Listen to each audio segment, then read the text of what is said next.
ওরা আবার এই আল্লাহর আইন চালু হবে এই ভয়ে ভোটের দরজা বন্ধ করে দিয়া দিনের ভোট রাতত মারছে। কথা কোনে খেরা ওরা জানে নির্বিঘ্নে সুষ্ঠু ভোট যদি দিই আমরা ভোটই পাবো না, জামানত কারু ফেরত আসবে না। সেই জন্য কায়দা করে এগুলো করেছে রে পাগল, আপনি বুঝতে পারছেন না। আর আমাকে মনসিরা করেছি কি, যারা না আল্লাহ আইন চায় তারা আবার টাকা ওরকুক আবার ভোট দিচ্ছে। কেরে একটা ভেড়ার দাম 6,000, একটা খাসির দাম 20,000, একটা গরুর দাম 3 লাখ টাকা। এতগুলো গরু খাসি ভেড়ার কত দাম, আর মানুষের বডির দাম 270 কোটি টাকা। এই 70 কোটি টাকার বডি এলা এই এত টাকা দিয়ে আল্লাহ বানালো, এই মানুষও সব পার ফ্রি দিল। আল্লাহ কলো তুমি আমার দিন কায়েম করো। এই দিন কায়েম যখন হবি ভোট দিয়া, তখন টাকা খায়া উই ভোট দিল আর একজনক। হ্যাঁ কথা বললেন না। আবার ভোটের দিন 4টার সময় চেয়ারম্যানের কাছে যা করতে, চাচা এখনো কালি ভরায়নি, মানুষ আরো হাফ কেজি খাবি। আবার দেখা যাচ্ছে টিউবের পাম্প নাই, অবশ্যই লিক হয়ে আছে টিউব, দেখে বোঝা যায়। কিন্তু এখানে যে হাজার হাজার লোক আপনারা আছেন, এখন কাল লিক হচ্ছে, কারিম্যানও লিক, কারিম্যান ফাটে গেছে, কার কি চিন্তা আমি কি জোপাচ্ছি? কোনো পরীক্ষার যন্ত্র নাই। তাহলে ডাক্তারকে চিকিৎসা করার সোজা, আর বক্তারা ওনারা হলেন বডির ডাক্তার আর আমরা হলাম ইমানের ডাক্তার। হ্যাঁ, বডির ডাক্তারের জন্য কত সুবিধা, পরীক্ষা নিরীক্ষা করে রিপোর্ট দিয়েছে, খালি মোবাইলের গান শুনিচ্ছে আর ওষুধ লেগেছে। কত কোন গান? হাজার হাজার ডাক্তার আছে বাংলাদেশে, তারা মোবাইলে গান শোনে আর ওষুধ লেগে। কত সুবিধা চিকিৎসা করা। আর আপনার এখানে হাজারো মায়ের সন্তান আছেন, কার কি সমস্যা? একটা লোক আমার এই 46 বছরের বক্তৃতা জীবনে 46 বছর ইমামতি করতেছি, কোনো একটা মুক্তাদি মসজিদের দাঁড়িয়ে করলো না, হুজুর আমার বউ পর্দার থাকে না, বড় বেটা নামাজ পড়ে না, মাজলা বেটা কিস্তির থেকে লিয়া টাকা লিয়া ভ্যান কিনেছে। কেউ কয় না, জুম্মা যাই যায় তাই মনে করে পীর সাহেব। কতক্ষণ এতগুলা মানুষের মধ্যে বক্তৃতা করি, একটা লোক কোনোদিন উঠে হলো না যে আমার বাড়ির 12 জন মানুষ, তারই 13 জনই বেনামাজি। আমি খুতবা ছাড়াই, ভূমিকা ছাড়াই কথা বলবো, আপনারা মনে কিছু করবেন না। যেহেতু আজকের এই ধারকি সনাতনপুর বাইতুন নূর জামে মসজিদের উদ্যোগে আজকের বিরাট তাফসিরুল কোরআন ওয়াজ মাহফিলের সম্মানিত সভাপতি হযরত মাওলানা মোহাম্মদ সাইদুর রহমান, মুফতি হানাইল নোমানিয়া কামিল মাদ্রাসা জয়পুরহাট, আল্লাহ ভাইজানকে দ্বীনের নেতৃত্ব দেওয়ার তৌফিক দান করুক, বলুন আমিন। সহ সভাপতি হযরত মাওলানা মোহাম্মদ সাদ্দাম হোসেন, খতিব সনাতনপুর বাইতুন নূর জামে মসজিদ, ভাইজানকে দ্বীনের জন্য আল্লাহ কবুল করুক, বলুন আমিন। প্রধান অতিথি বিশিষ্ট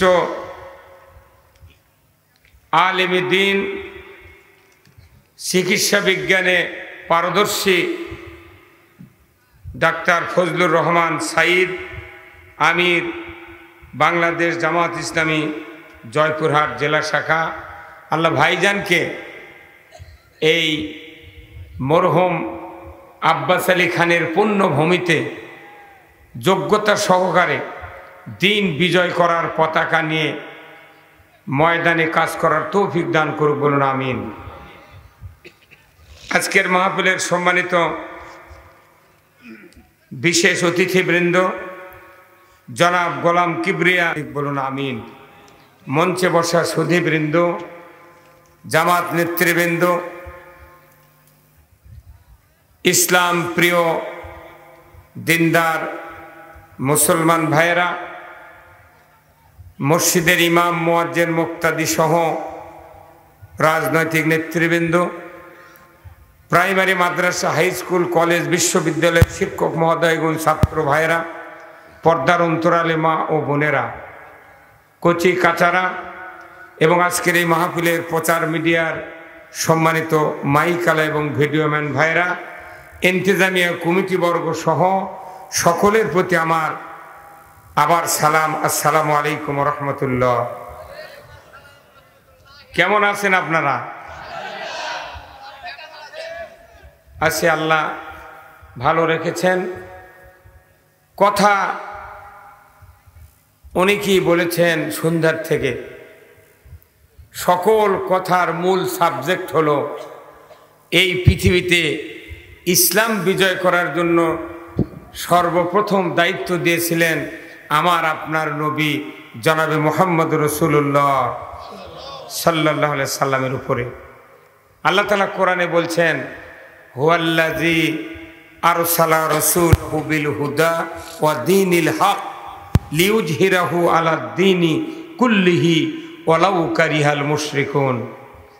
আমার আল্লাহ বলছেন, নবী হে, আপনাকে দায়িত্ব দিলাম, সত্য আপনি পৃথিবীর জমিনে গিয়ে মানুষের তৈরি করা আইনকে উৎখাত করে দিয়ে আমার আইন আপনি বিজয় করবেন। জোরে বলেন ঠিক কিনা? সেই রসুলের প্রতি আমরা দিল উজাড় করে পড়ি সাল্লাল্লাহু আলাইহি ওয়াসাল্লাম, যিনি হলেন তামাম পৃথিবীর শ্রেষ্ঠ পিতা, শ্রেষ্ঠ বাবা, সফল স্বামী, সফল রাখাল, সফল যোদ্ধা, সফল সেনাপতি। তিনি হলেন তামাম বিশ্বের মডেল সফল একজন রাষ্ট্রনায়ক। কথা ঠিক কিনা? সবাই বললেন না কে ঠিক? কে কে রসুলকে আদর্শ রাষ্ট্রনায়ক হিসেবে মানতে নারাজ তারা হাত তোলেন। কে কে নারাজ? একজন মানুষের যদি তার জীবনের মাথার থেকে পা পর্যন্ত ধর্মীয় আনুষঙ্গিক বিষয় দিয়ে পুরো শরীর সাজায় নেয়, কিন্তু রসুলের নেতৃত্বের উপর যদি তার বিশ্বাস না থাকে, তামাম জীবনের নেক আমল এই পৃথিবীতে ব্যথা, আখিরাতেও ব্যথা। প্রত্যেকটা নেক আমলের আসল সূত্র হলো রসুলের জীবন। রসুল 13 বছর মক্কায় ছিলেন। উনি যত বক্তৃতা দিয়েছেন সব আল্লাহর পক্ষ থেকে সার্কুলার। কি সার্কুলার? 13 বছর উনি যে বক্তব্য দিয়েছেন মক্কায় সব সার্কুলার। ওইরকম সার্কুলার বাংলাদেশে আমরা দিচ্ছি 53 বছর ধরে সার্কুলার। নামাজ পড়ো, রোজা করো, হজ করো, জাকাত দাও, সুদ হারাম করো, পর্দা ফরজ করো, চুরি করো, মহিলারা বল খেলো না, গাঁজা খায় না, বাবা খায় না, অন্যায় করো না। অনেক সার্কুলার সবাদ দিচ্ছে, তাফসিরে দিচ্ছে। মসজিদের ইমাম আবার সার্কুলার দিচ্ছে প্রতি শুক্রবারে, ইন্নাল্লাহা ইয়ামুরু বিল আদলি ওয়াল ইহসান ওয়া ইতাই যিল কুরবা ওয়া ইয়ানহা আনিল ফাহশাই ওয়াল মুনকারি ওয়াল বাগই ইয়াইযুকুম লাআল্লাকুম তাযাক্কারুন। এটা একটা সার্কুলার। এরপরে দ্বিতীয় সার্কুলারের আগে আরেকটা সার্কুলার, আল্লাহ রসুলের হাদিস যে ওয়াসুলতানু জিল্লুল্লাহি ফিল আরদি মান আহনা সুলতানাল্লাহি ফিল আরদি আহনাহুল্লাহ। এগুলো হলো সার্কুলার।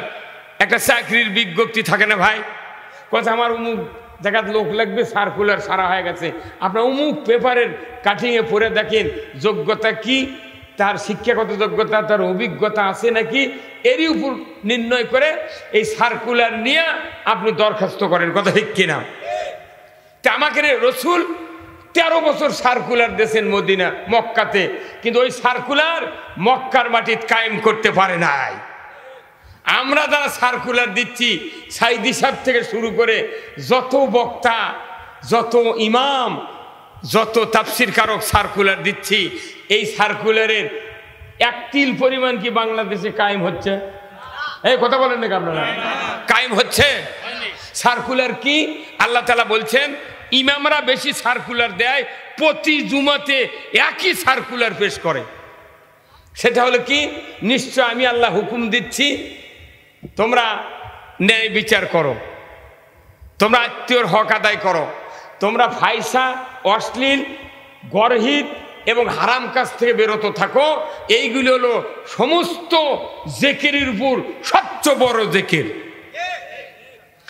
এরপরে রসুলের আরেকটা সার্কুলার হলো যে ন্যায়পরায়ণ শাসক আল্লাহর ছায়া সদৃশ্য, যে বা যাহারা ন্যায়পরায়ণ শাসক কায়েমের বিরোধিতা করবে তারা হলো স্বয়ং আল্লাহর বিরোধিতা করলো। আজ এই কথাগুলো যত কথা আমরা মসজিদে বলি, মাহফিলে বলি, এই সার্কুলার আমরা সারা জীবন দিচ্ছি। এই সার্কুলার কি বাংলাদেশের 1 ইঞ্চি জায়গাত কায়েম হচ্ছে কোনো দিন? এই ধরে কোন হচ্ছে? কেন হয়নি?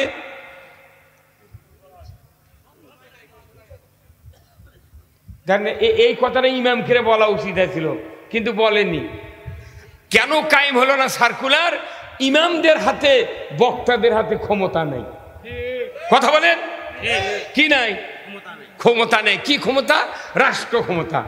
রসুল নবী হয়েছেন 40-এ, 13 বছর মক্কায় থাকলেন। ওখানে মক্কার ঘরের ভেতরে, কাবার ভেতরে 360টা দেবতা, চতুর্দিকে দেবতা, মাথাপে দেবতা, ছাপা মারোয়ার দেবতা।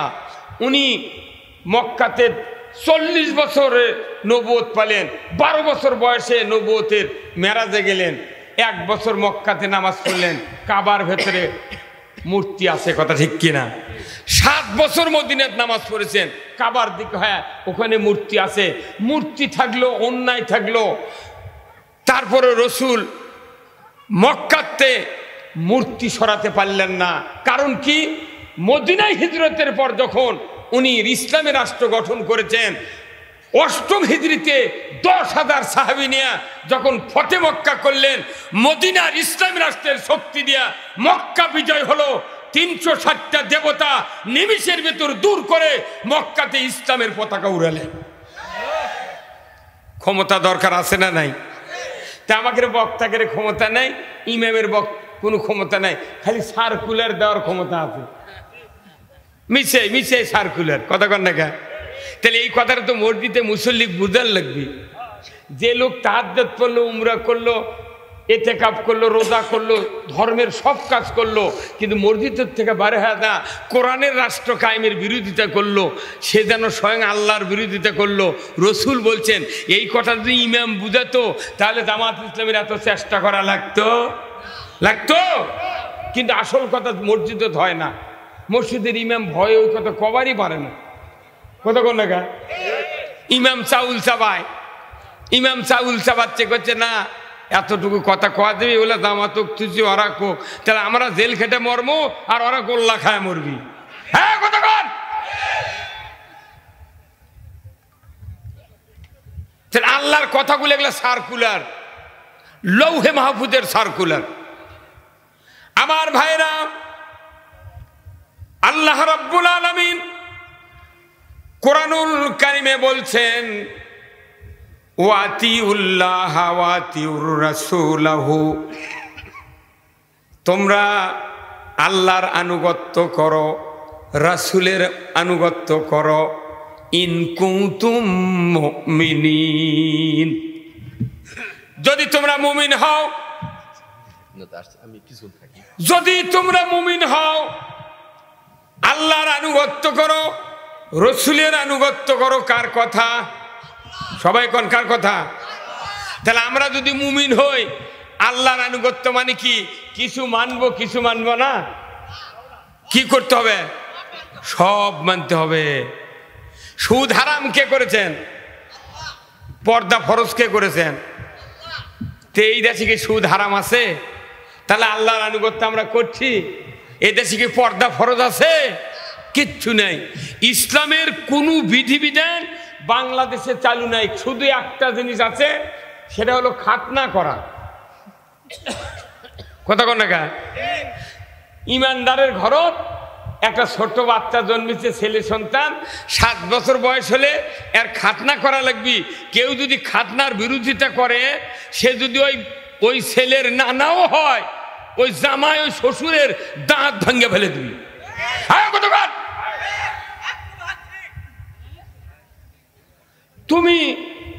তুমি আমার শ্বশুর, খাতনা করা এটা আল্লাহর বিধান, তে তুমি খাতনা করার বিরুদ্ধে কেন দাঁড়ালে? আব্বা তোমাক তো বাড়ির থেকে বার করে দিব, তোমাক চর মেরে ঘুষি মেরে ঠান্ডা করে দেব।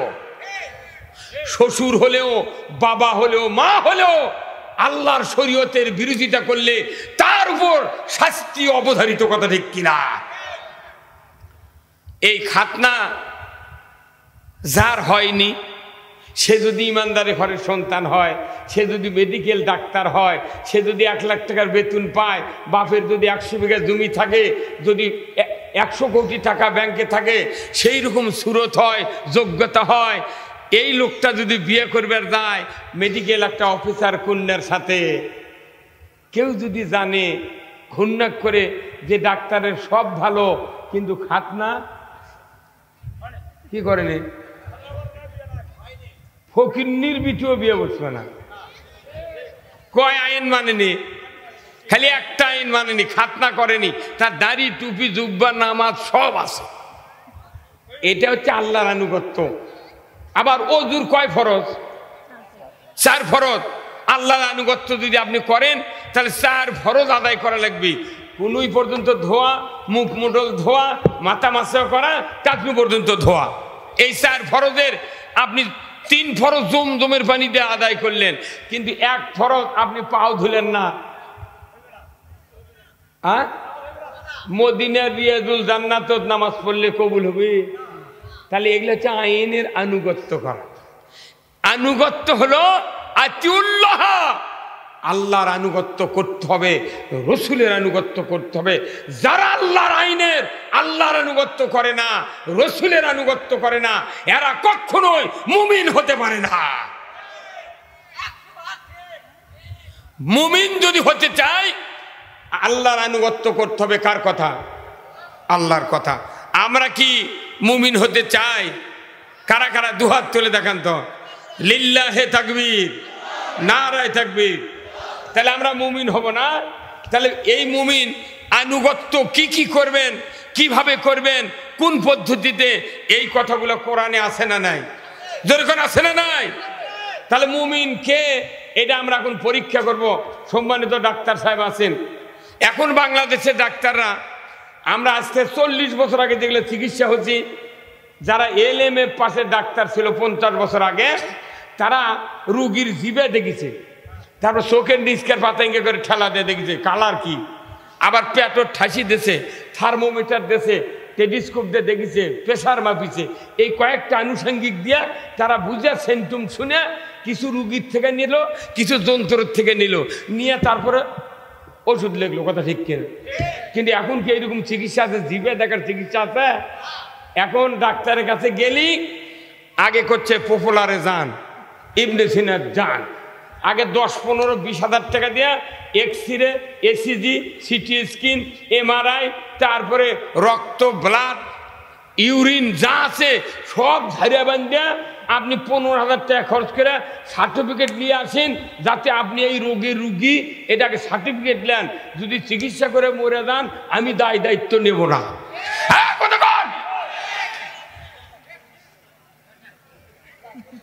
কতক্ষণ আসল কথা কোন এটাই। এখন এইগুলি চিকিৎসার সব রিপোর্ট টেপোর্ট নিয়ে ডাক্তারের কাছে হাজির, আবার ওই রিপোর্ট দেখেছে MBBS ডাক্তার, আবার রুগী যাচ্ছে কার কাছে? ওই MBBS ডাক্তারের কাছে। এখন যাওয়ার পর চিকিৎসা এত সোজা হয়ে গেছে বুঝছেন, মানে রিপোর্ট দেখবি ক্যাশ ক্যাশ করে লেগিচ্ছি। কতক্ষণ একা আমি যদি সাইকেল ঘুরে নিয়ে দেখি যে সাইকেলের বল নাই, বিয়ারিং নাই, মেকার সাথে সাথে ধরে পড়বি যে এর তালে সাইকেলের বিয়ারিং আর বল বদলালে চাকা সোজা হয়ে থাকবি। আবার দেখা যাচ্ছে টিউবের পাম্প নাই, অবশ্যই লিক হয়ে আছে টিউব, দেখে বোঝা যায়।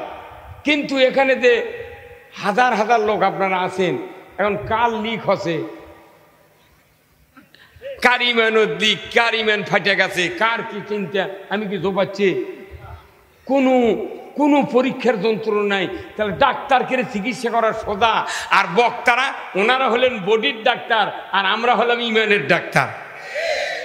হ্যাঁ, বডির ডাক্তারের জন্য কত সুবিধা, পরীক্ষা নিরীক্ষা করে রিপোর্ট দিচ্ছে, খালি মোবাইলের গান শুনিচ্ছে আর ওষুধ লেগিচ্ছে। কতক্ষণ না গান? হাজার হাজার ডাক্তার আছে বাংলাদেশে, তারা মোবাইলে গান শোনে আর ওষুধ লেখে। কত সুবিধা চিকিৎসা করা। আর আপনার এখানে হাজারো মায়ের সন্তান আছেন, কার কি সমস্যা? একটা লোক, আমার এই 46 বছরের বক্তৃতার জীবনে 46 বছর ইমামতি করতেছি, কোনো একটা মুক্তাদি মসজিদের দায়রা করলে না, হুজুর আমার বউ পর্দার থাকে না, বড় বেটা নামাজ পড়ে না, মাঝলা বেটা কিস্তির থেকে টাকা লিয়া ভ্যান কিনেছে। কেউ কয় না জুম্মার যাই যায় তাই মনে করে পীর সাহেব। কথা কয়, এতগুলা মানুষের মধ্যে বক্তৃতা করি, একটা লোক কোনোদিন উঠে হলো না যে আমার বাড়ির 12 জন মানুষ তার 13 জনই বেনামাজি। কেউ কছে? কেউ কয় না। তাহলে আপনি কোনো রোগের কথা বললেন না, কি কথা ঠিক কিনা? কিন্তু আমার এই ভাইয়ের কাছে যখন চিকিৎসার জন্য যাবেন তখন দেখবেন ডাক্তার প্রেশার টেশারের মাপে বলে, হ্যাঁ ভাই আপনার কি সমস্যা? তখন বলিতে আমার মাথার ব্যথা, বকত চিনচিন করে জ্বলে, আমার রাত্রে ঘুম হয় না, পায়খানা কষা, আবার সকালবেলা উঠলে গাও থরথর করে। কথা ঠিক কিনা? 9টা ব্যারামের কথা কছেন।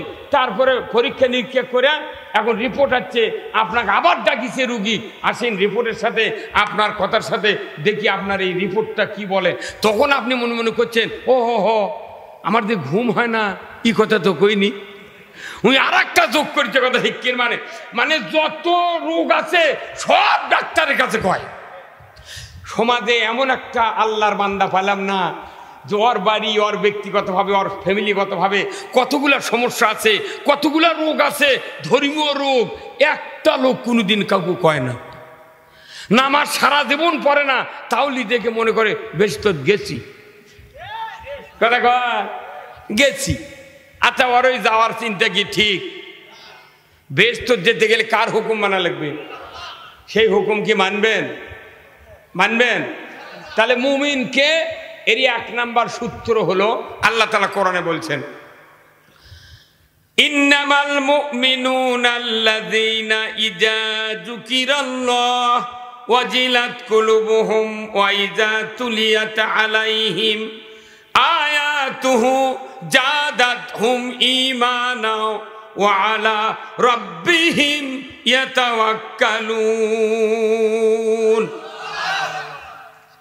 মুমিনকে তারই সূত্র শুরু হলো। সূরা আনফাল আল্লাহ রাব্বুল আলামিন বলেছেন, নিশ্চয় তারা মুমিন যাদের সামনে আল্লাহর নাম, আল্লাহর জিকির, আল্লাহর নসিহত, আল্লাহর কোরআনের বক্তৃতা, আল্লাহর কথার বয়ান, আল্লাহর প্রসঙ্গে যতগুলি কথা কোনো মুমিনের কানে পড়ে শোনানো হয়, আমার আল্লাহ বলেছেন ওয়াজিলাত কুলুবুহুম, অন্তর থরথর করে কাঁপতে বাধ্য।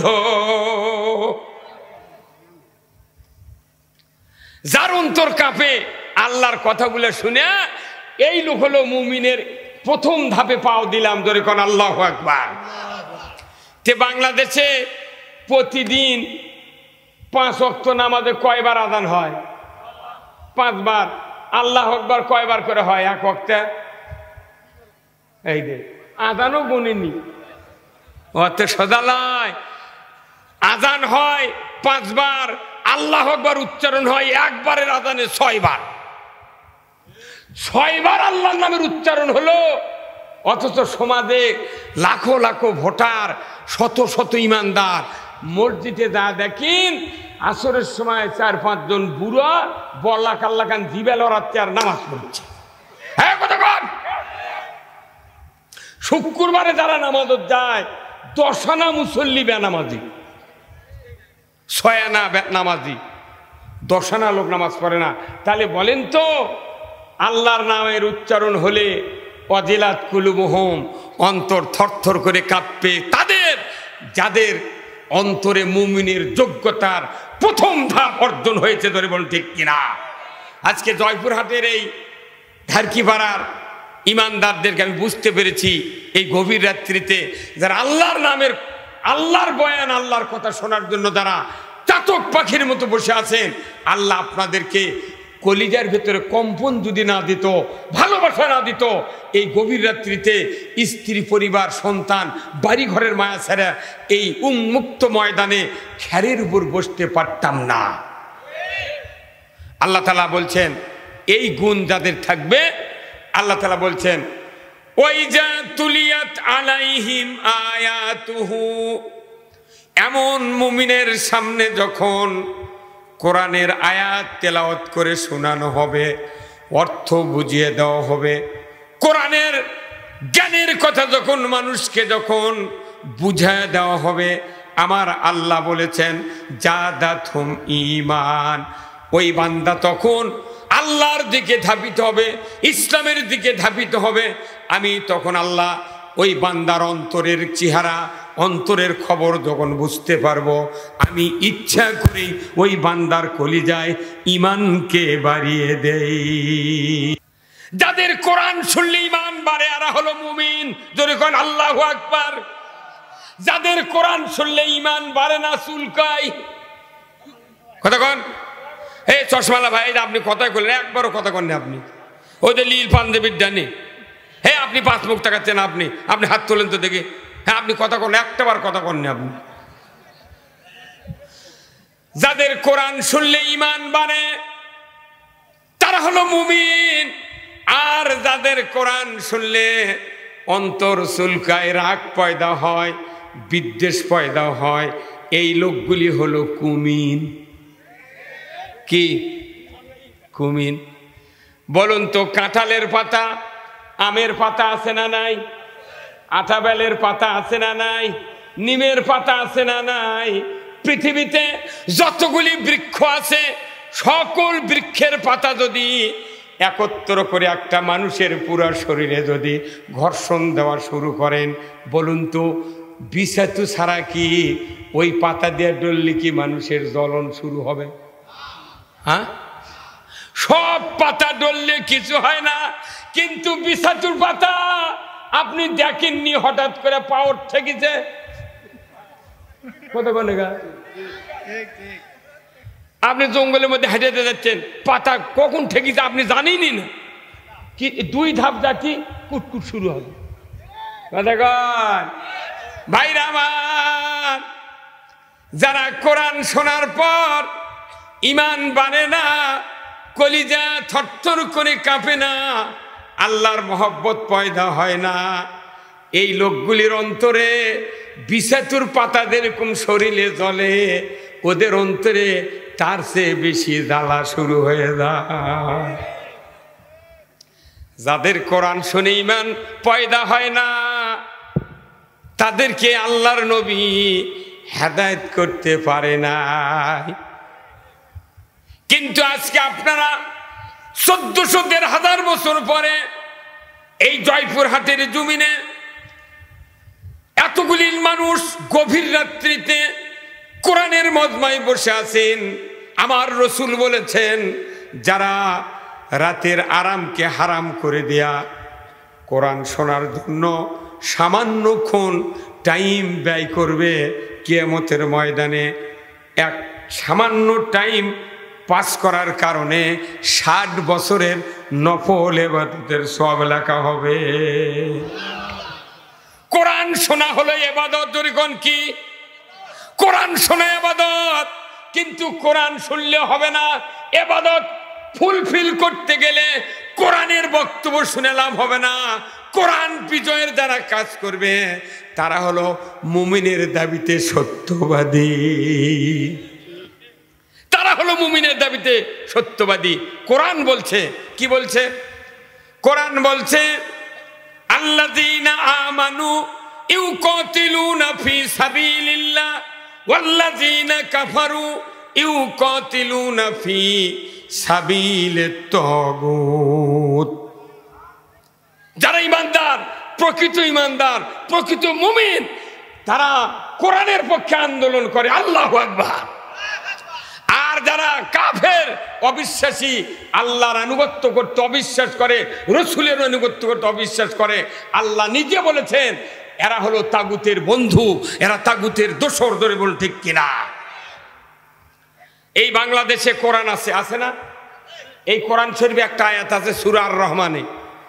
এই পৃথিবীতে কোরআন নাযিলের পর থেকে আজ পর্যন্ত একটা আয়াত 2 বার আমল হচ্ছে এই বাংলাদেশে, 2 বার। এই ভারতবর্ষে একটা রাজা ছিল, তার নাম হলো লক্ষণ সেন। তাই কোনো পলে গেছিল একবার, ওই যে পলে গেছে আর দেশে আসতে পারে নাই। আর এইবার এসে জননেত্রী শেখ হাসিনা পলে গেছে। তো এই আয়াতের কার্যকরী এই যে বৈষম্য বিরোধী ছাত্ররা তারা কোটা সংস্কার, বৈষম্য, পদত্যাগ চাই, তুমি সরকার ক্ষমতা বাদ দাও, এই করতে করতে করতে আজই পদত্যাগ করতে হবে। কিন্তু তারা কোনো পালাতে হবে এ স্লোগান দেয়নি। দেখছে এই স্লোগান কারো মুখতি ছিল না। আমাদেরও বিশ্বাস হয়নি যারা এইভাবে হাওয়াই মিটার মতো চলে যাবে, কথা কন না। কিন্তু আয়াত বলছে যে এই আয়াতের কার্যকরী ভূমিকা এই বাংলাদেশে কায়েম হয়েছে।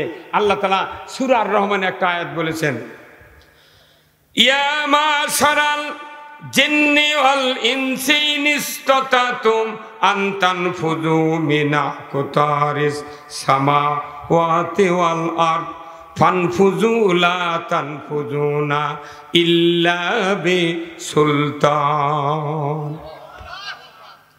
এত বড় কার্যকারী আয়াত।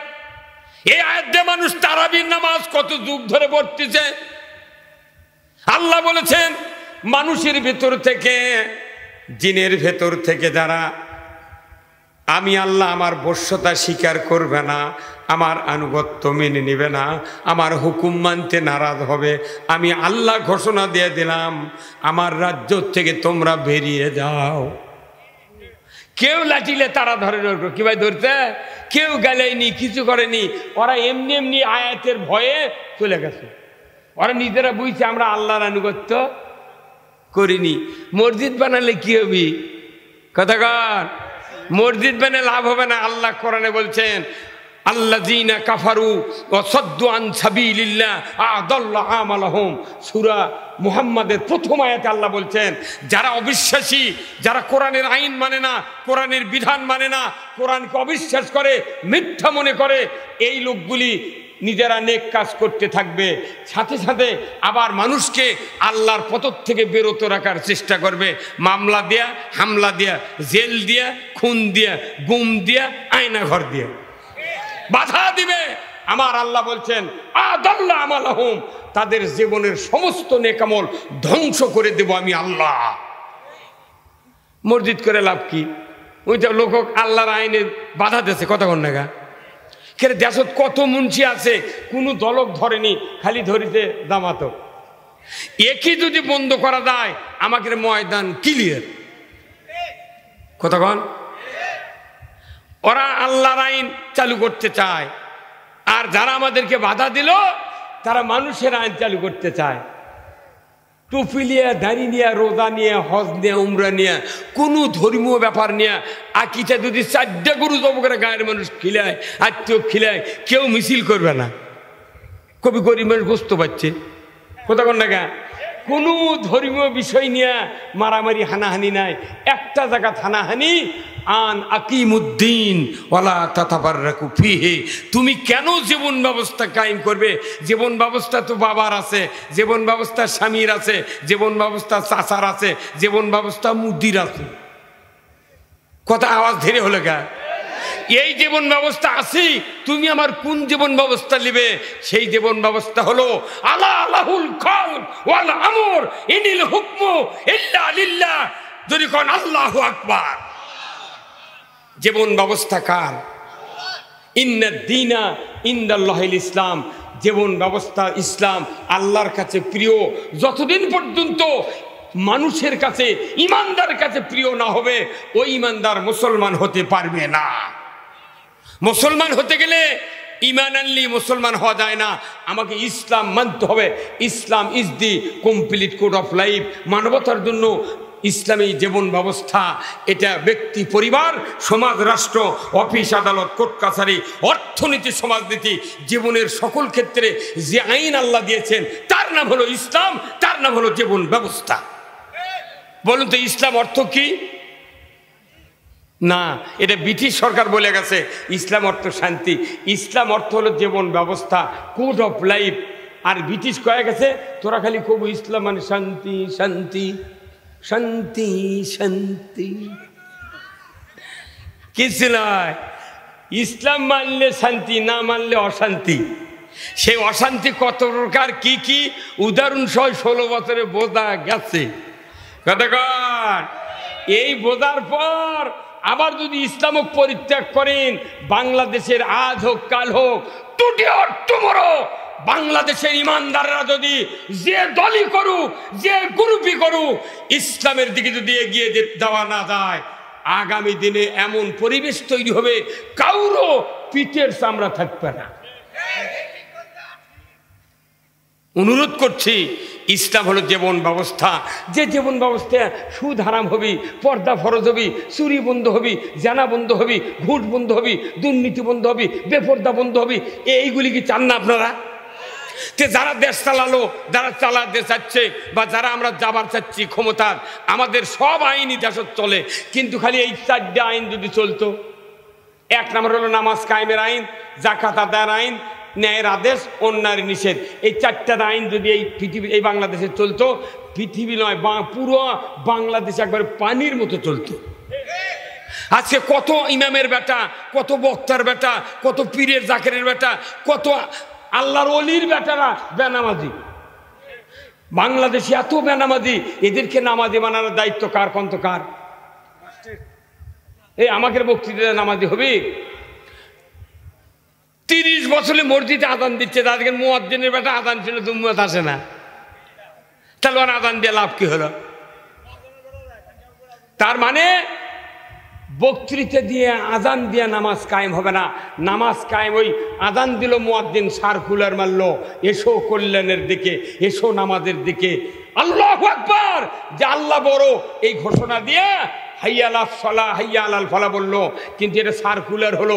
সরকার যদি নামাজ কায়েম করে, আল্লাযীনা ইম্মাক্কান্নাহুম ফিল আরদ আকামুস সালাতা ওয়া আতাউয যাকাতা ওয়া আমারু বিল মারুফ ওয়া নাহাউ আনিল মুনকার ওয়া লিল্লাহি আকিবাতুল উমুর। জোরে কন্না মারহাবা। সূরা আল হজ 41 নম্বর আয়াত। আমার আল্লাহ বলেছেন, মুসলমান ইমানদার যদি তুমি কোন ভূখণ্ডের শাসনভার হাতে পাও, প্রধানমন্ত্রী হও, সরকার হও, প্রেসিডেন্ট হও, ক্ষমতায় দাও, আমার আল্লাহ বলেছেন 4টি দফা চালু করবা। 1 নম্বর নামাজ কায়েমের আইন। জোরে কন্না মারহাবা। নামাজ চালু করবে কে? সরকার। সরকারের নামাজ চালু করার দায়িত্ব আল্লাহ দিয়েছে। এখন এই তবলিগ আর মুন্সি আর জামাত আর বক্তৃতার পীরগিরি কিয়ামত পর্যন্ত করবি, ওই পীরের বেটা পকেট কাটা হবি।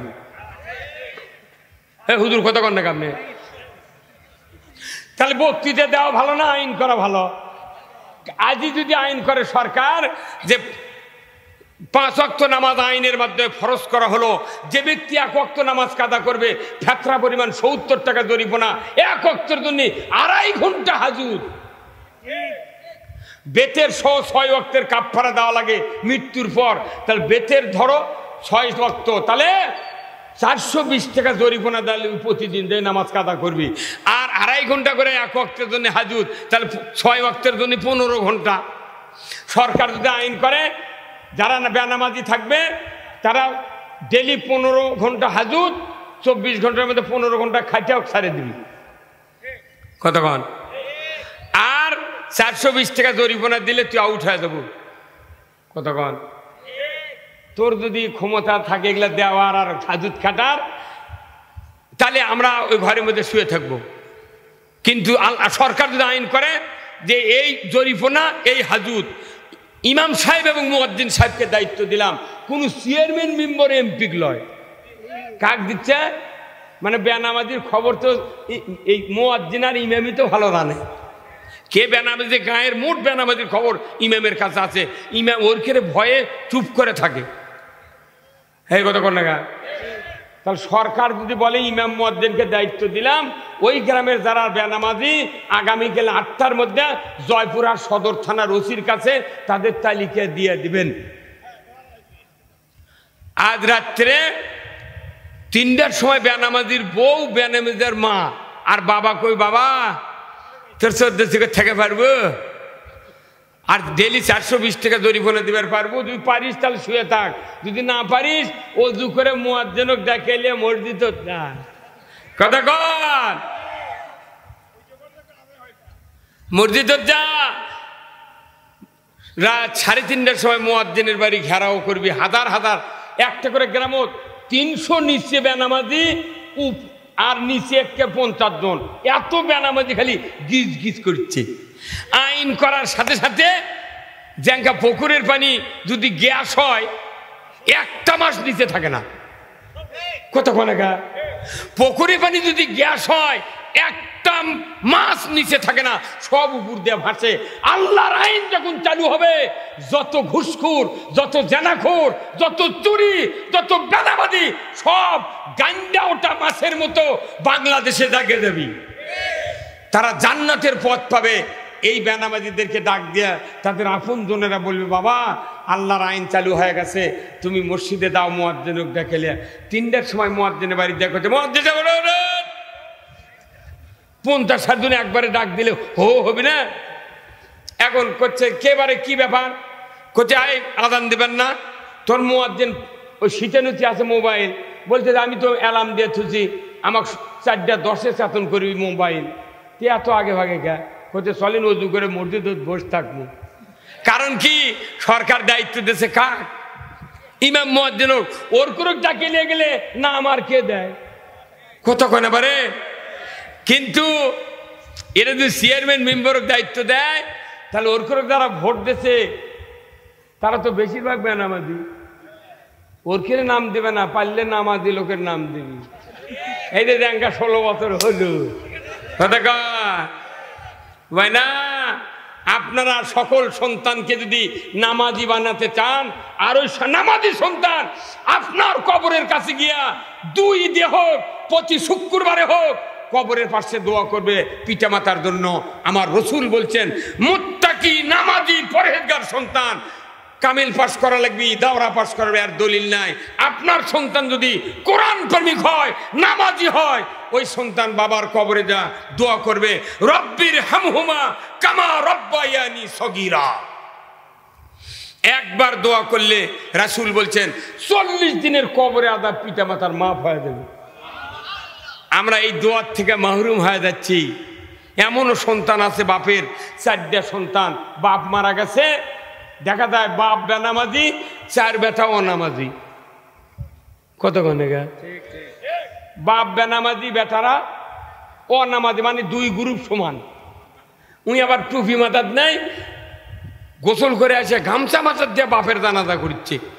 আরে মাদ্রাসার মোহতামি মুখ দাঁড়াইতেছে ইমামতির, তারপরে ওই মসজিদের ইমাম যুক্তিবাদ দিয়ে এগুলো বড় বড় বক্তা গিয়ে ইমামতির দাঁড়িয়ে দেয়, ওই গামছা মাথার দিয়ে বেটা 5 কার সার খারাপ হবে। আর মনে মনে 4 ভাই করছে, যে মর্দক দাঁড়িয়ে দিছি আমার বাপ জান্নাত গেছে। ওর কি মনে মধ্যে কি ফুর্তি, বড় আলেম, বড় বক্তা, বড় মুফতি, বড় মুহতামিম। আরে আল্লাহ তখন মনে মনে এর কথা শুনে মনে করে যে আল্লাহ, আমি যে আল্লাহ নবীর দোয়া ফেল করে দিছি রে। নবীর পাশের মুক্তাদি মসজিদে নববীতে 10 বছর নামাজ পড়ছে আব্দুল্লাহ বিন উবাই, 10 বছর নামাজ পড়ছে, খালি কোরআন বিজয় চায়নি। যার কারণে নবীর জুব্বা দিয়ে কাফন পরাছে, নবী নিজে জানাজা পড়েছে, নবী নিজে দোয়া করেছে, আল্লাহ তুমি আব্দুল্লাহ বিন উবাইকে মাফ করে দাও। ইজা করেছে তলে তলে আবু জেলের সাথে যুক্তি করছে, আর আমার বিরুদ্ধে ষড়যন্ত্র করছে, আল্লাহ তুই মাফ করে দে, মাফ করে দে। 3 বার বলছি, আল্লাহ বলছেন সূরা তওবার 80 নম্বর আয়াতে, সাবিন আমার রতান, হে রাসূল 70 বার যদি দোয়া করেন, আপনার দোয়া গ্রহণ করা হবে না, কবুল করা হবে না। রসুলের দোয়া ব্যাক করে দেছে। আর আপনি আমি কেমন করে মনে করতেছি যে আমরা মরে গেলে এই মৌলবী দিয়ে জানাজা করা, নিজের সন্তান একটা জানাজা করার লোক বানালেন না। কথা ঠিক কিনা? এই আশেপাশে কত মাদ্রাসা, কয়টা মানুষের বেটা মারা গেলে জানাজা করতে পারবে? হাত তোলেন তো দেখি, কার কার কোন কোন বাপ যে আমি বলে আমার বেটা জানাজা করবি? তো এখানে কমপক্ষে 3000 লোক আছে, কেবল 9টা হাত উঠেছে।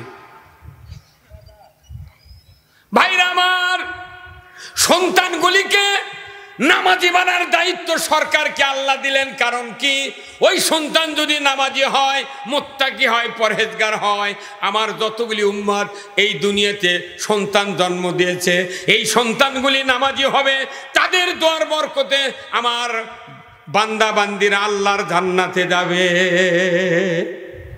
আল্লাহর কতখানি দরদ, সন্তানকে নামাজি বানানোর জন্য আল্লাহ ভালো করে জানেন। তবলিগের বক্তৃতা দিয়ে নামাজ হবে না, চরমনায় হেফাজত দিয়ে নামাজি হবে না, জামাত দেওয়া হবে না, বক্তৃতা দেওয়া হবে না, তাফসির মাহফিল করে হবে না। নামাজি যদি বানাতে চায় সরকারি আইন ছাড়া বাংলাদেশে নয় তাম পৃথিবীতে নামাজ চালু হতে পারে না। এই কথার সাথে কি আপনারা একমত?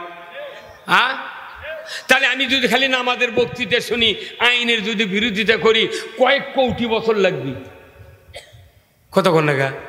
তাহলে আমি এই এই এই 24 সালের 5 মাস আর 25 সালের 12 মাস, কয় মাস হলো?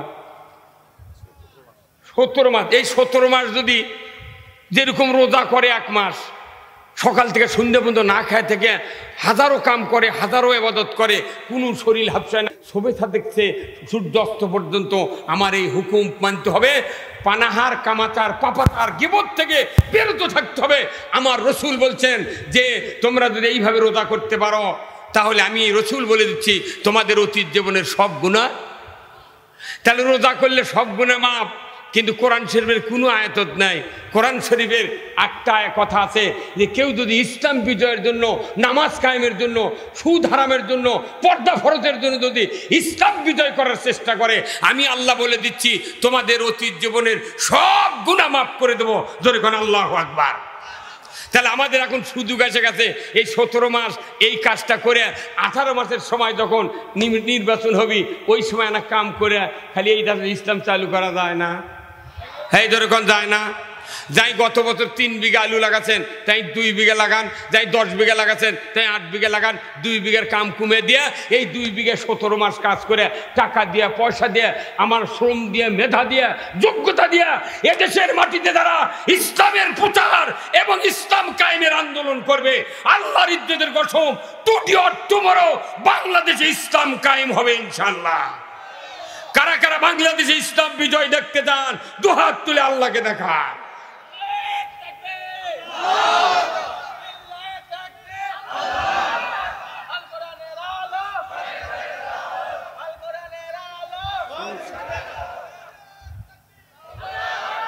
তাহলে আমরা আমাদের আজ 54 বছর হলে দেখতেছি খালি মানুষের আইন, কথা ঠিক কিনা?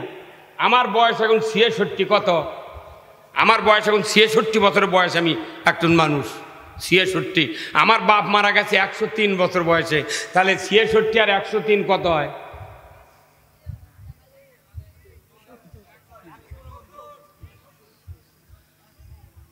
66 সাথে 3 69, 169 বছর। আর আমার দাদা মারা গেছে 106 বছরে। তাহলে কত হলো? 275 বছর। 275 বছর আমার পরিবারে আমি দেখতেছি, আমার দাদা মলো, বাপ মলো, আমার 66। এই 275 বছর হলে এই ভারতবর্ষের 1 ইঞ্চি মাটির ইসলাম বিজয় দেখতে পাই নাই। কথা ঠিক কিনা? তাহলে 275 মানে কি? 3.5 পুরুষ জন্মে আবার মরে গেছে। কত গনে গায়? দাদা দেখে পারেনি। আমার দাদা বিয়ে করছে, দলিলত লেখা আছে সিরি, আর টুপি আছিল লাল উঁচা টুপি, টিকিয়ালা। আমার বাপ বক্তা, আমার সাথে, আমি বাপের সাথে বক্তৃতা করছি। আব্বা মাঝে মধ্যে কাঠের একটা বাক্স খুলে ওই টুপি দেখে। আমি কই, আব্বা এটা কাঠ টুপি? করছে, বেটা এটা তোর দাদার টুপি। কে টুপি? টিকি কে? করছে না, ব্রিটিশ আইন করছিল যে যদি তুমি দলিলত বা বিভিন্ন নাম টাম লেখো তাহলে সিরি লেখা লিখবি। এই যে দলিলত দেখ সিরি, আর টুপি মাথার দিবে বাঙালি মুসলমান ভারতবর্ষের, তোমাদের টুপির রং হবে লাল, আর ওই টুপির সাথে তারসেলের মতো চুল ঝুঁকে থোয়া লিখবি। তাই কি কয় টিকি? কতক্ষণ টাকা? আমার বাবা ব্রিটিশ দেখেছেন, আমার দাদা দেখেছেন, আমি পাকিস্তান দেখেছি। পাকসার জমিন ছাদবাদ, পাকিস্তান জিন্দাবাদ। আমি জাতীয় সঙ্গীত সোনার বাংলাও করছি, পাকিস্তানের জাতীয় সঙ্গীত করছি। 68 সনে ক্লাস 4-এ যখন পড়ি তখন বলেছি, অদ্যাবধি দেখেছি ভারতবর্ষের 1 ইঞ্চি জায়গা ইসলাম বিজয় হয় নাই। মানে 3 পুরুষ চলে গেছে। এখন এই যে 4র্থ পুরুষের ব্যাপারে আমরা দেখতেছি ইসলামের কথা যখন আমরা বলছি, আমাদেরকে বলা হচ্ছে তোমরা কার ইসলাম চালু করতে চাও? কথা ঠিক কিনা? আমরা আল্লাহর দেওয়া ইসলাম চালু করতে চাই, যে ইসলামে আছে চোর চুরি করলে হাত কাটো। কার কথা? ওয়াসারিকু ওয়াসারিকাতু ফাকতাউ আইদিয়াহুমা, চোর আর চন্নি যদি ধরা পড়ে 5টা গ্যারান্টির পর হাতটা কেটে দাও। একটা চোরের হাত বাইতুল মুকাররমের উত্তর গেটে কেটে দেওয়ার দৃশ্য ডিশের লাইনে বিটিভি, এনটিভি, সিটিভি, 21, 71, 75 চ্যানেলে যদি দেখানো হতো, আল্লাহর ইজ্জতের কসম এ দেশের মাটিতে হুন্ডা চুরি, গরু চুরি দূরের কথা, মসজিদে একজোড়া স্যান্ডেল চুরি হতো না। তাহলে চোরের আইন কায়েম হলো, চুরি হলো না, এটাই সোজা না সারা জীবনে চোরক জেলত পালা সোজা? এই বাংলাদেশে যতগুলো আসামি আছে জেলখানার, এর কেড়ে ভাতের টাকা যদি ইউরিয়া সারত ভর্তুকি দিল সরকার, 20 টাকা বস্তা বানোনি আমরা। হ্যাঁ, কথা বলেন আমরা। আপনি যদি আল্লাহর আইন না চান, আপনি যদি আল্লাহর আইন না চান, তাহলে ভোট যদি না দেন, আল্লাহর আইন কি এমনি চালু হবে? ওরা আবার এই আল্লাহর আইন চালু হবে এই ভয়ে ভোটের দরজা বন্ধ করে দিয়া দিনের ভোট রাতত মারছে। কথা কোনে ঘেরা? ওরা জানে নির্বিঘ্নে সুষ্ঠু ভোট যদি দিই আমরা ভোটই পাবো না, জামানত কারু ফেরত আসবে না। সেই জন্য কায়দা করে এগুলো করেছে রে পাগল, আপনি বুঝতে পারছেন না। আর আমাকে মনসিরা করছে কি, যারা না আল্লাহর আইন চায় তারা আবার টাকা ওরকুক আবার ভোট দিচ্ছে। কেরে একটা ভেড়ার দাম 6,000, একটা খাসির দাম 20,000, একটা গরুর দাম 3 লাখ টাকা। এতগুলো গরু, খাসি, ভেড়ার কত দাম? আর মানুষের বডির দাম 270 কোটি টাকা। এই 70 কোটি টাকার বডি এলা এই এত টাকা দিয়ে আল্লাহ বানালো, এই মানুষও সব পার ফিরি দিল। আল্লাহ কলো তুমি আমার দিন কায়েম করো। এই দিন কায়েম যখন হবি ভোট দিয়া, তখন টাকা খায়া উই ভোট দিল আর একজনক। হ্যাঁ, কথা বললেন না? আবার ভোটের দিন 4টার সময় চেয়ারম্যানের কাছে যা করছে, চাচা এখনো কালি ভরায়নি, মানুষ আরো হাফ কেজি খাবি। ভাই না মনে করছেন ভোট পেতে বাজে কাম। কোরআনুল কারীম সূরা মায়দার 8 নম্বর আয়াত আল্লাহ তাআলা বলছেন, কি হতো, কি কথা কয়, কি হবে, কি করছে ভাই?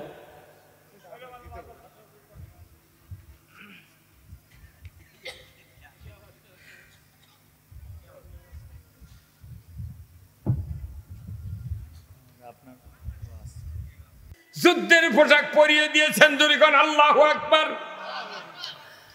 তরবারি হাতে দিয়ে বলছেন, স্বামী, ও স্বামী, আপনি যান।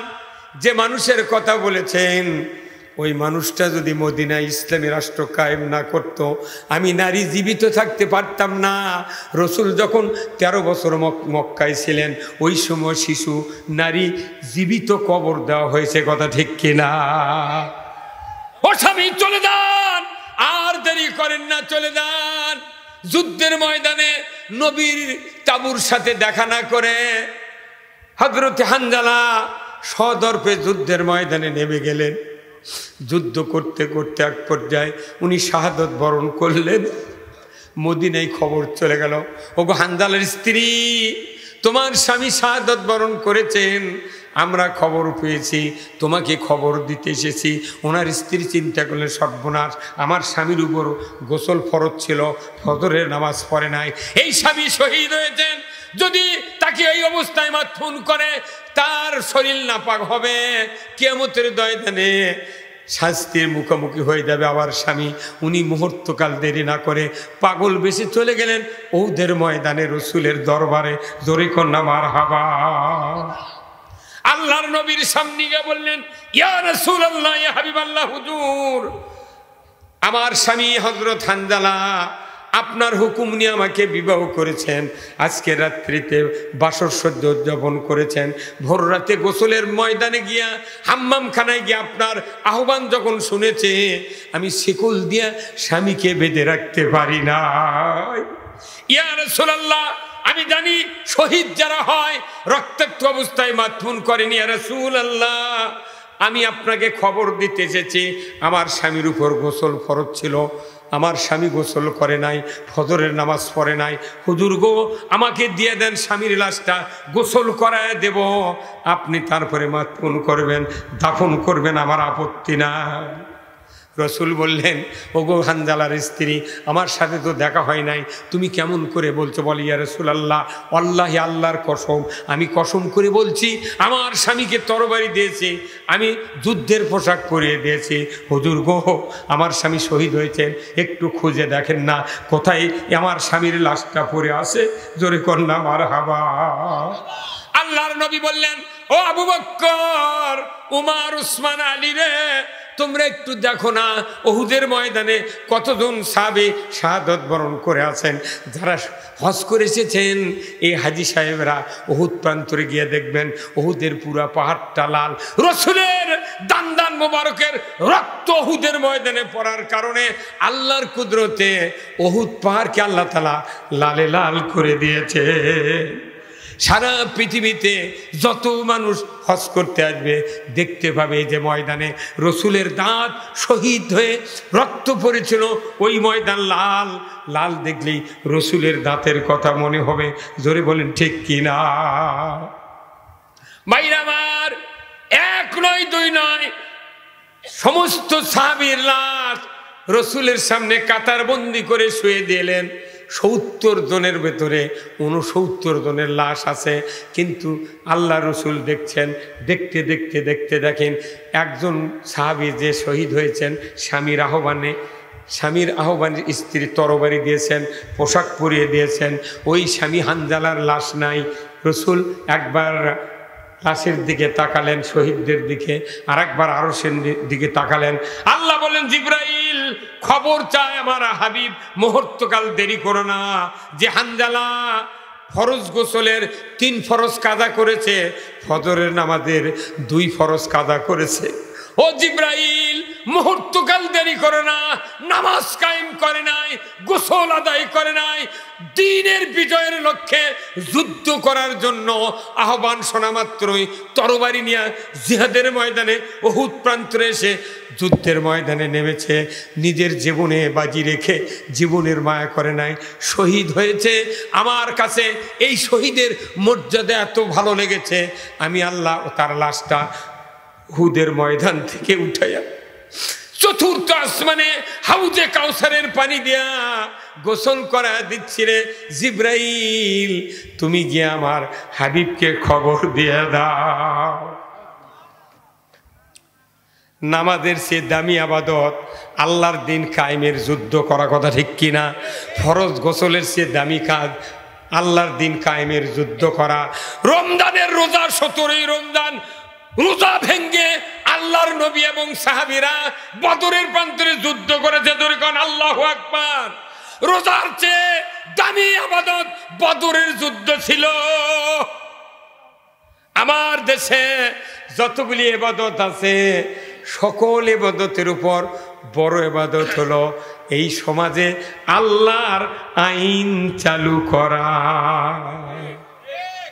অথচ আমরা মনে করি যখনই ভোটের কথা কই, রাজনীতির কথা কই, এক শ্রেণীর মুন্সি টাইপের লোক কয় ওগুলা কি রাজনীতি করা লাগবে কে, কতক্ষণ করে কে?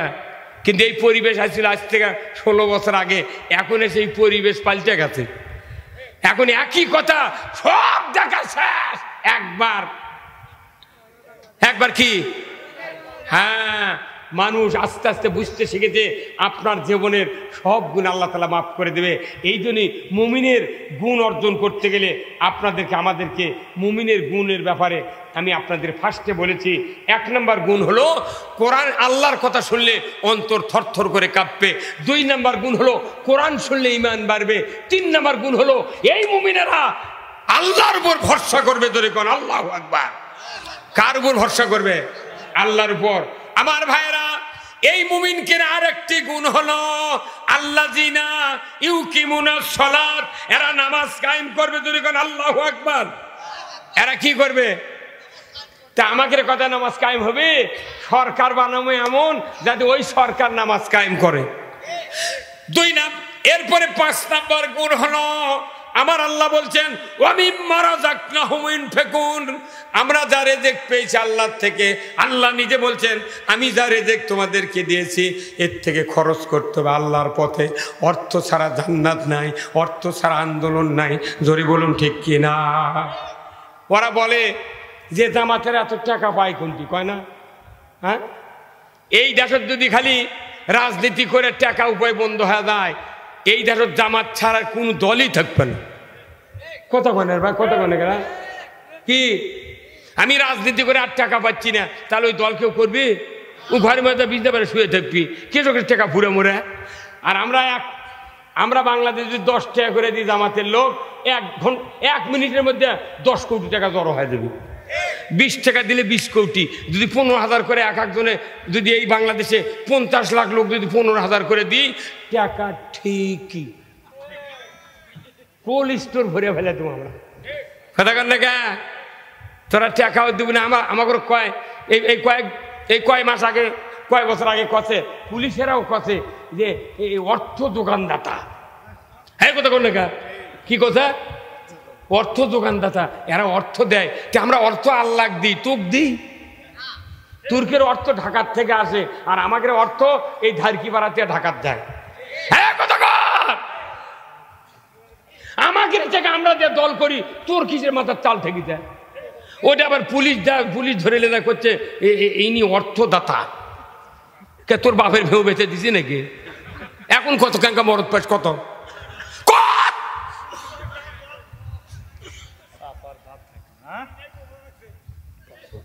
আমার টাকা আমি দিচ্ছি ইসলাম কায়েমের জন্য, তোর মাথার চাল থাকলো কিছে? যদি হলো তোর বউ আমি ছেড়ে দিস, তাহলে একটা কথা হলো। কত কনে আপনার কত কনে? তুই বিয়ে করছিস সুন্দরী বউ দেখে, আমি যদি তোর বউ আমি চালাক দিই, তুই মানবু? তা তোর বউ তুই খেলিয়া খাচ্ছ, আর আমার টাকা আমি দিই তোর মাথার বাড়িতে কি? হ্যাঁ, কি বাড়ি যায়?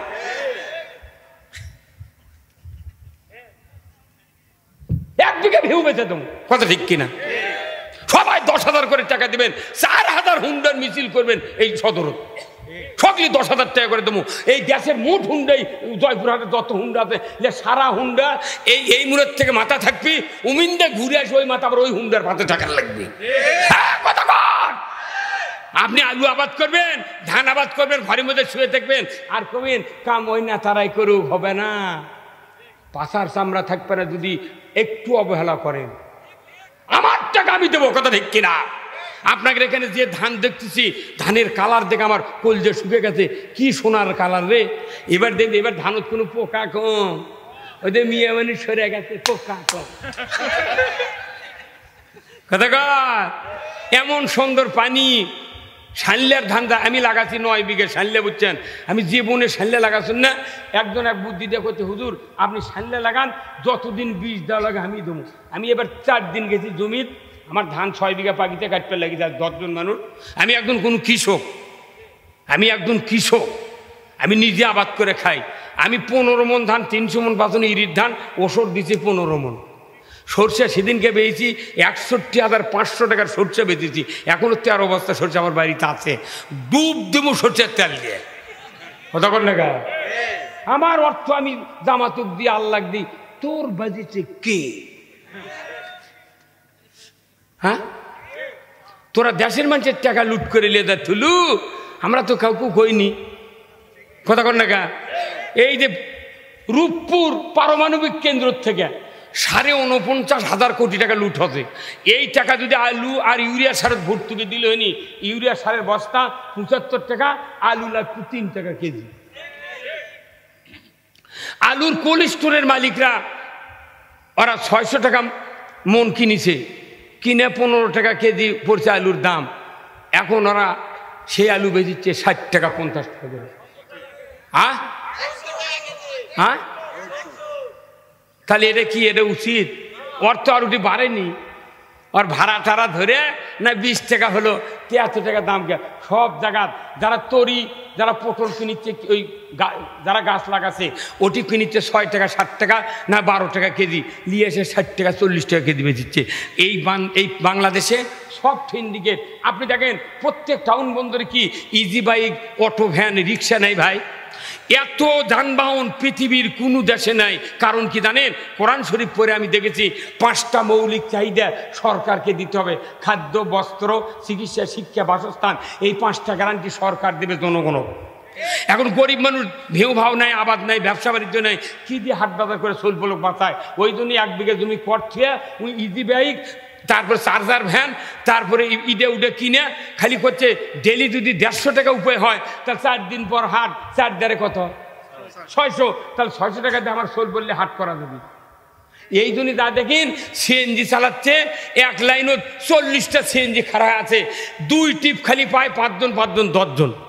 আর টাউনের মধ্যে হাঁটার বুদ্ধি নাই, খালি ইদি এখন করছে এইগুলোকে এত যানবাহন বাজিছে, আর পুলিশও করছে সুসে দিয়ে ওকে টায়ার কানা করে দে। সরকারের দায়িত্ব এই মানুষগুলির খাওয়া পড়ার গ্যারান্টি দেওয়া। এদের খাওয়া পড়ার গ্যারান্টি না দিয়ে ওই টাকাগুলো ফ্রিজের মধ্যে, আলমারির মধ্যে, চৌকির তলে, খাটের তলে ওই বিশ্ব ব্যাংক জড়ো করে আমার বিদেশত করছে। আমার দেশ গরিব দেশ, গরিব হয় না। এদেশে যদি কোনোদিন ইসলাম ক্ষমতায় যায় এত খাটা লাগবে না। সৌদি আরবে যান, 2-4টা হুন্ডো চোখত পরে মাঝে মধ্যে, একটা রিক্সা নেই, ভ্যান নেই, অটো, চার্জার, সিএনজি কিচ্ছু নেই, ওরা খালি ঘুম পারে আর খায়। কারণ কি সরকার দায়িত্ব লেছে। ইন্দোনেশিয়ার যান, আপনি আফ্রিকার যান, খ্রিস্টান দেশের যান, ওই কুয়েতে যান, কুয়েতে জন্ম নিলি সরকার দায়িত্ব নেয়, ওদেরকে পালে। আর আমাদের এটি কোনো দায়িত্ব নাই। যাই হাঁস পালে আনা বাড়ির করে খাচ্ছে, ওরই উপর আবার ট্যাক্স আদায় করছে। কে আমার টাকাতে, আমার টাকাত, বাপের টাকাত বাড়ি করেছি, তুই এসে ঘরের খাজনা নেবো। কারণটা কি রে? খাজনা দিবেন না। আমার 800 টাকা খাজনা নেয়। ফাজলামি। আমার বাড়িতে আমি বাড়ি করছি টাকা দিয়ে, আমার রক্ত খামানো টাকা দিয়ে, সেই ঘরে আমি শুয়ে থাকবো। তার ইটের ঘরের খাজনা একটা আলাদা, মাটির ঘরের একটা আলাদা, যার বাড়ির খাট আছে, পাকা জানলা আছে, মাঝে আছে, মনে হয় ও বিছনার চাদরেরও খাজনা হইলে।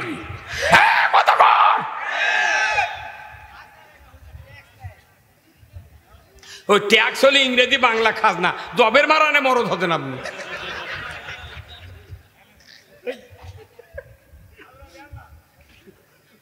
চাঁদাবাজি বন্ধ হয়ে যাবে ইসলাম কায়েম হলে। এই বর্তমানে যে সমস্ত পুলিশ বাহিনী আছে, প্রায় পুলিশ বাহিনী এই যে এই সরকার আইন করছিল এই পদত্যাগের মনে পলে দেওয়ার হচ্ছে 1.5 বছর আগে, দাঁড়িয়ে যার থাকবি তাই চাকরি করতে হবে। এখন এসপি পুলিশ অফিসারকে কি সুন্দর দাঁড়ি। আল্লাহু আকবার। যে হারে আল্লাহ পুলিশ বাহিনীকে সাহস যোগ্যতা দিচ্ছে, সেনাবাহিনীকে যোগ্যতা দিচ্ছে, একটু ধৈর্য ধরেন, একটু ধৈর্য ধরেন। এ দেশের মাটিতে যদি কোনোদিন ইসলাম বিজয় হয়ে যায়, প্রত্যেকটা সিন্ডিকেট আউট হয়ে যাবে। ধনীরও অভাব হবে না, গরিবেরও অভাব হবে না। আপনি যদি ইসলাম বিজয়ের পক্ষে সহযোগিতা না করেন, সার্কুলের থেকে দেবি, কাম হবে না। তাহলে এই ইসলামও ক্ষমতায় দিতে হবে কে? কার কথা? কার কথা? আল্লাহ কোরআনে বলছেন যে তোমরা ইসলামকে ক্ষমতায় বসাও। আমরা ক্ষমতায় বসতে চাই না, কোরআনকে ক্ষমতায় দেখতে চাই। কোরআন ক্ষমতা গেলে এত ইজি বাইক, হাইরে মানুষ খাতে রে, হাঁস পালে, গরু পালে, তার মাছ চাষ করে, পটল লাগে, ধান লাগে, আলু লাগে, মানুষ আয় হায় আলুর বাগুর দেয়, হাত দিয়ে লাড়িয়ে দেয়, ওই শিয়ের মুজে দেয়, বান্ধে দেয়, আর আলু কয় তুই বড় হ বাবা, বড় হ। এর খেয়ে বাড়িতে একটা SS5-এর গেট নাই, একটা লোয়ার গ্রিল নাই, অথচ খালি এমপি হচ্ছে আর গুলশানে 22 তলা বাড়ি। খালি একবার 2বার গার্মেন্টসের পোশাক, 2000 পিস গার্মেন্টসের পোশাক একটা দেশত খালি ইম্পোর্ট পাচ্ছে, উনি ওটা বানিয়ে দিচ্ছে। 6 টাকা করে গার্মেন্টসের পোশাকের দাম পড়ছে, সেটা বিক্রি করছে কমপক্ষে $500 করে। ওরা 2 বছরের মধ্যে কোটি কোটি টাকার মালিক। ওই জন্য তো বড় বড় ধনী লোকেরা এমপি হওয়ার জন্য টাকা দিয়ে কার্ড নেয়। কতক্ষণ আমাকে 2 জন এমপি হয়েছিলেন, মন্ত্রী হয়েছিলেন, মতিউর রহমান নিজামী, আলী হাসান মোহাম্মদ মুজাহিদ। কথা ঠিক কিনা? জোট সরকারের সময় নয়, ওই যে ফখরুদ্দিন যখন ছিল, অনুবীক্ষণ যন্ত্র দিয়ে 1 ইঞ্চি 1 তোলা পরিমাণ দুর্নীতি ধরা পড়তে পারে নাই। তারা মনে করেছিল এইভাবে যদি আরো 10টা মন্ত্রী জামাতের হয় তাহলে তো আমাদের ক্ষমতার থাকা কঠিন। সেই দিন ওই 2 জনকে আগে ফাঁসি দিয়েছে। কতক্ষণ এলার সব বিচার হবে, কি সব লিখে দিচ্ছি আমরা এই দেশের সবাইকে নিয়ে এই দেশে ইসলাম কায়েম করতে চাই। ইসলাম যদি কায়েম হয় এই রাস্তাতে এত জাম থাকবে না। আমার একটা আফসোস হয়, এত টাকা খরচ করে রাস্তা করলো রে, বাংলাদেশের রাস্তা গেলে কলজের শান্তি। কিন্তু আমার একটা দুঃখ যে হাসিনা ওটি চলবে পারলো না। একদিক দিয়ে যাচ্ছি, একদিক দিয়ে আসছি, কি আরাম, কি আরাম। আল্লাহ করছে ওরকক দিয়ে করে এলে তুরকক দিয়ে হাঁটামো, কথা ঠিক কিনা? মুসলিম আমি, সৈনিক আমি, আমি চির রণবীর, আল্লাহকে ছাড়া কাউকে মানি না, নারাই তাকবীর। মুসলিম আমি, সৈনিক আমি, আমি চির রণবীর, আল্লাহকে ছাড়া কাউকে মানি না, নারাই তাকবীর। বীর মুসলমান ধরো আল কুরআন, ফিরায়া আনো সেই হারানো সম্মান। বীর মুসলমান, জোরে কান মারহাবা, নারাই তাকবীর, আল্লাহু আকবার, তোলো ধ্বনি ধরায়া রাখবার। বীর মুসলমান ধরো আল কুরআন, ফিরায়া আনো সেই হারানো সম্মান। বীর মুসলমান, আমরা বীরের জাত। কোরআন বিজয় না থাকার কারণে আমাদেরকে মাথা লাত্তান হচ্ছে চিকে ইন্দুর বিলেই দিয়ে। এই জন্য আসুন আমরা আজকের এই জান্নাতের বাগানে যারা বসে অনেক কথা শুনেছি, কেউ উঠবেন না। হুজুর আমি আপনাদেরকে বলবো, এই মাহফিলের জন্য আপনাদের কাছে কিছু আবদার, যারা এখনো দেন নাই 500-1000 করে টাকা কিংবা পকেটে যা আছে একটু আসেন, আমার হাতে দিবেন, আমি আপনাদের জন্য দোয়া করব। আল্লাহ তাআলা আমাদের সকলকে যেন এই দ্বীনের জন্য কবুল করেন। মসজিদের উন্নয়নের জন্য আমার রাসূল বলছেন, মান বানা মসজিদান বান আল্লাহু লাহু বাইতান ফিল জান্নাহ। রাসূল বলছেন, মসজিদের জন্য যারা অর্থ দেবে, টাকা দেবে, পয়সা দেবে, আল্লাহ তাদেরকে কিয়ামতের দিন জান্নাতের ভেতর বালাখানা দিয়ে দেবে। যখন আল্লাহু আকবার। ভাইজানেরা, টাকা চালিয়ে আপনারা উঠবেন, কারণ মনে করছেন একবার দিছি আবার এগুলো কি।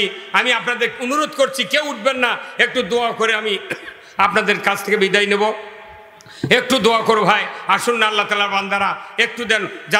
যারা একটু ব্যাগ নিয়ে আসেন, একটু ভেতরে দেন রুমাল নিয়ে, যারা যে অবস্থা আছেন এখন দেন নেই, খুব তাড়াতাড়ি ভাই আসুন, আমি আপনাদের জন্য দোয়া করব।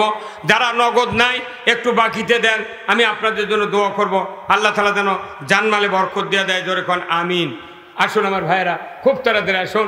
আল্লাহ তাআলা এই পৃথিবীর জমিনে আমাদেরকে সৃষ্টি করেছেন, সব কিছু ফ্রি দিয়েছেন, শুধু আমরা ইবাদত করে বন্দেগী করে আল্লাহর কাছে ফিরে যেতে চাই, তাহলে প্রত্যেকটি নিয়ামতের মাসুল আল্লাহ তাআলা মাফ করে দেবেন। আসুন আল্লাহ তাআলা আমাদের সকলকে দ্বীনের জন্য কবুল করুক, বলুন আমিন। আসুন আমার ভাইরা, খুব তাড়াতাড়ি। সে আদায় না করলে তাহলে আপনাকে বুদ্ধি দিতেছে, কথা বোঝেন, এত ভিক্ষা করা দিচ্ছে। একবার তো করেছেন, এই কথাটা শুনলে, শেষ পর্যন্ত শুনলে ভালো হলেন না। আমার ভাইরা বসেন, একটু বসেন, দোয়া করবো ভাই। আমাকে হয়তো বেয়াদবি হয়েছে আবার চাওয়ার জন্য। আল্লাহ তাআলা নাম কে? আমিনুল বাড়ি ভাই, 1000 টাকা ধরে কোন মারহাবা, লিল্লাহে তাকবীর, নারে তাকবীর। আমিনুল ভাইকে হায়াত দারাজ করে দিন। আল্লাহ তার সংসারের ভেতরে যারা কবরে গেছে, কবরগুলিকে জান্নাতের বাগান বানিয়ে দেন, ধরে কোন আমিন। খুব তাড়াতাড়ি ভাই আসুন, আমি আপনাদেরকে অনুরোধ করছি, আজকে আমাদের এই মাহফিল থেকে আমরা শিক্ষা গ্রহণ করব, যাতে করে আল্লাহর দ্বীন সমাজে বিজয় করার জন্য মারামারি নয়, হানাহানি নয়, সংঘাত নয়, আমরা মানুষকে ইসলাম বুঝে, দ্বীন বুঝে আল্লাহর পক্ষে ডাকবো। আল্লাহ তাআলা আমাদের সকলকে এই তৌফিক দান করুক, বলুন আমিন। আলোর দিশারি ফাউন্ডেশনের উদ্যোগে আগামী 9 জানুয়ারি তাফসির মাহফিল চকদাদরা। আমি আপনাদেরকে দাওয়াত দিচ্ছি, মেহেরবানি করে এই চকদাদরা জনাব আব্বাস আলী খানের এলাকা, ওখানে আমি থাকবো। আপনাদের কাছে অনেক কথা, তবে কর্তৃপক্ষগুলিকে আমি অনুরোধ করব যে হ্যান্ডবেলে নাম টাইম লিখে দিতে হবে, যে রাত 9টার থেকে প্রধান বক্তা, কে আসবি না আসবি না দেখার টাইম নেই, কথা ঠিক কিনা? এই মানুষগুলো কতক্ষণ কষ্ট করে আছে, আর আমাকেই 100 কিলো দূরে থেকে নিয়েছে, আমার খাঁচার মধ্যে বসছে, আপনার ঘুঘু মারিচ্ছেন, এই কথা ঠিক কিনা? আসুন, আমি আপনাদের কাছে দোয়া চাই, আপনাদের জন্য দোয়া করি, আপনারা আমার জন্য দোয়া করবেন। আল্লাহ তাআলা যেন আমাকে মাফ করে দেন, আপনাদেরকেও মাফ করে দেন। ওয়া আখিরু দাওয়ানা আলহামদুলিল্লাহ। আসসালামু আলাইকুম ওয়া রাহমাতুল্লাহ। আল্লাহুম্মা আমিন। রব্বানা যালামনা আনফুসানা ওয়া ইল্লাম তাগফির লানা ওয়া তারহামনা লানাকুনান্না মিনাল খাসিরিন। রব্বুল আলামিন, আয় আল্লাহ তাআলা, আজকের এই কোরআনের মাহফিলে বসে হাজার হাজার মুসলমান নরনে হাজির ছিলেন, এখনো আছেন। আল্লাহ, গভীর রাত্রিতে কোরআনের কথা শুনি আমরা যারা বিদায়ের সময় হাত তুলেছি, মেহেরবানি করে আমাদের সকলের জীবনের গুনাহগুলি আপনি মাফ করে দিন। আয় আল্লাহ তাআলা, এই মাহফিলের যারা আয়োজন করেছেন, আল্লাহ যুবক ভাইদেরকে আল্লাহ উমারের মতো যোগ্যতা দিয়ে দেন। এই মাহফিলে যারা বসে আছেন আর আয়োজনে যারা মুরব্বী চেষ্টা করেছেন, সকল মুরব্বীদেরকে আবু বকরের মতো ঈমান দিয়ে দেন। মা বোনের যারা বসে আছেন, মা বোনদেরকে হাজেরা রহিমার মতো চরিত্রবান বানায় দেন। নেতৃবৃন্দ যারা মাহফিলে হাজির ছিলেন, সকলকে আরো উমরের মতো যোগ্যতা দিয়ে দেন। আয় আল্লাহ, এই গ্রামের মাটির নিচে সহ চতুর্দিক থেকে যতগুলি গ্রামের মানুষ, মহল্লার মানুষ মাহফিলে হাজির হয়েছেন, সেই মহল্লার মাটির নিচে যত মুমিন মুমিনাত চিরবিদায় নিয়ে শুয়ে আছেন, আল্লাহ সকলের কবরগুলিকে জান্নাতের বাগান বানায় দেন। রব্বুল আলামিন, বাংলাদেশটাকে আপনি কোরআনের জন্য কবুল করে নেন। আল্লাহ, যারা রাজনীতির ময়দানে কাজ করছেন, আল্লাহ সে যে দলেরই হোক না কেন, সকলকে ইসলামের বুঝ আপনি পয়দা করে দেন। আল্লাহ, ইসলাম যারা ভালোবাসবে তাদেরকে আপনি জান্নাত দিয়ে দিবেন, কথা ঘোষণা করেছেন।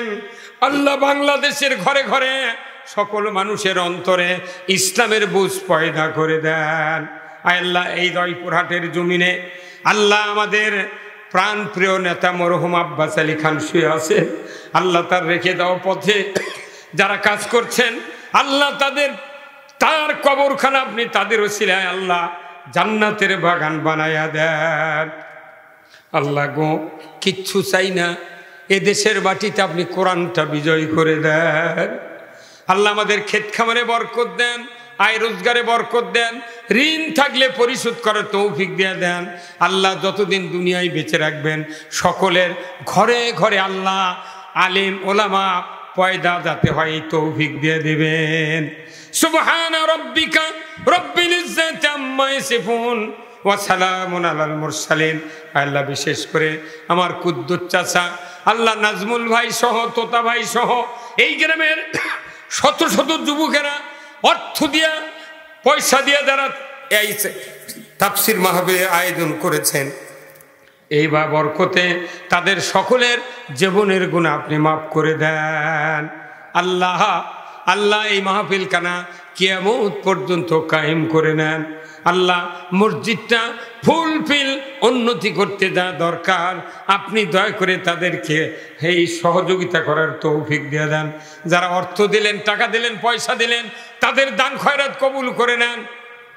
যত মেহমান বক্তব্য দিয়েছেন, বিশেষ করে আল্লাহ আইয়ুব আলী আনসারী আমার ভাতিজা সমতুল্লাহ, আল্লাহ তার কণ্ঠটা আপনি তামাম পৃথিবীর মধ্যে আপনি কবুল আর মঞ্জুর করে নেন। সুবহানা রাব্বিকা রাব্বিল ইজ্জাতি আম্মা ইয়াসিফুন ওয়া সালামুন আলাল মুরসালিন ওয়ালহামদুলিল্লাহি রাব্বিল আলামিন ওয়া জাল আখিরা কালিমাতিনা ইনদাল মাউতি লা ইলাহা ইল্লাল্লাহু মুহাম্মাদুর রাসূলুল্লাহ।